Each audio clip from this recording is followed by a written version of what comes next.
Bonjour à tous.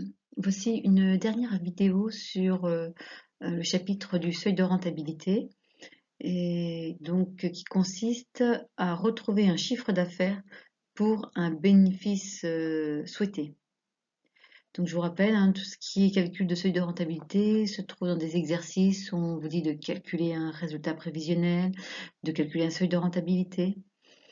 Et donc là, l'exercice, c'est surtout, on a un bénéfice et on voudrait savoir pour quel chiffre d'affaires on pourra avoir ce bénéfice. Donc c'est parti. Alors je vous rappelle, le compte de résultat différentiel. On pose d'abord le calcul du chiffre d'affaires. Voilà, on enlève les charges variables, on obtient ainsi la marge sur coût variable. On ôte ensuite les charges fixes, les coûts fixes, et on obtient le résultat. Donc ça c'est déjà à savoir par cœur. Et là, ça c'était un exemple chiffré de votre manuel. Donc je vais travailler avec ces chiffres-là.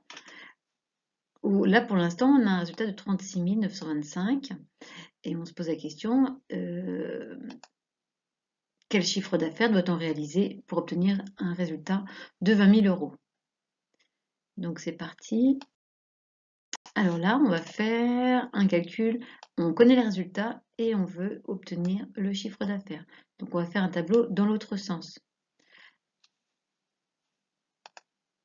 Alors, on sait que le résultat, c'est 20 000, c'est dans l'énoncé.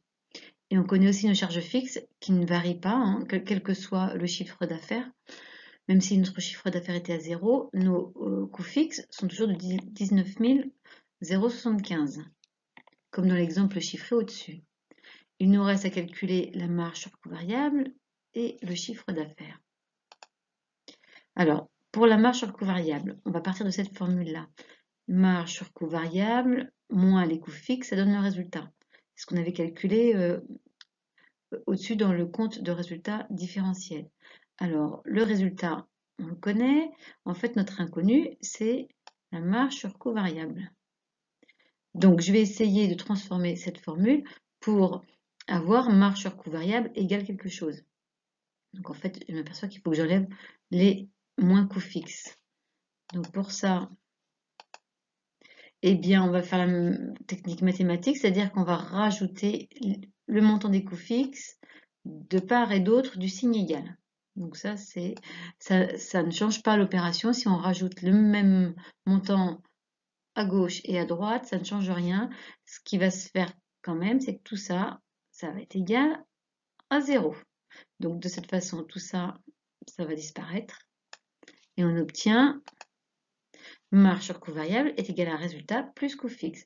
Ainsi, j'ai bien ma formule pour pouvoir calculer ma marge sur coût variable. C'est 20 000 plus 19 075. Voilà, et ça fait 39 075. Alors maintenant, il faut que je trouve le chiffre d'affaires. Or, je sais que j'ai un taux de marge sur coût variable, ça je le sais. Qu'est-ce que je ne connais pas? C'est mon chiffre d'affaires que je ne connais pas. Je sais que mon taux de marge sur coût variable est égal à marge sur coût variable divisé par le chiffre d'affaires. Et là, mon chiffre d'affaires, moi, je ne le connais pas. Donc, c'est ça qu'il va falloir que je transforme cette formule pour trouver chiffre d'affaires est égal. Alors, c'est parti. Je vais multiplier de chaque côté du signe égal par le chiffre d'affaires. Là, j'ai le droit. Si je multiplie de chaque côté du signe égal, ça ne change pas le résultat. Et au final, j'obtiens que CA divisé par chiffre d'affaires, c'est égal à 1. Et en fait, ça peut disparaître, puisque marge sur coût variable fois 1, c'est marge sur coût variable. J'obtiens cette formule, sauf que, encore une fois, mon chiffre d'affaires, je voudrais l'isoler, il est là. Donc, il faut que j'enlève taux de marge sur coût variable. Alors, on ne va pas l'enlever, on va diviser de chaque côté par taux de marge sur coût variable, de part et d'autre du signe égal. Alors, qu'est-ce que je fais ça pour que taux de marge sur coût variable et taux de marge sur coût variable disparaissent. Ça fait 1. Donc, chiffre d'affaires fois 1, ça fait chiffre d'affaires. Et de cette façon-là, j'ai ma formule pour trouver mon chiffre d'affaires, puisque je connais bien marge sur coût variable et le taux de marge sur coût variable. Ça me donne 39 075 € divisé par 20%. Et 20%, je l'écris directement en nombre décimaux, 0,20. Ce qui nous fait donc un chiffre d'affaires de 195 375 pour obtenir un résultat prévisionnel de 20 000 €. Et là, si on veut savoir combien de tables ça représente, encore une fois, on sait que chiffre d'affaires, c'est quantité vendue fois prix de vente. Et moi, ce qui m'intéresse, c'est de trouver les quantités que je ne connais pas. Si je divise par le prix de vente de chaque côté, je vais pouvoir faire disparaître ça, ça fait 1.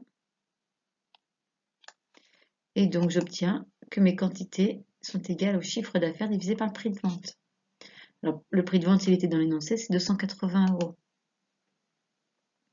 Donc, je peux poser chiffre d'affaires 195 375 divisé par 280. Et ça nous fait, on arrondit au-dessus, 698 tables. Voilà, donc ça c'est une technique à bien connaître et à bien maîtriser, partir du résultat pour retrouver un chiffre d'affaires. C'est terminé pour cette vidéo.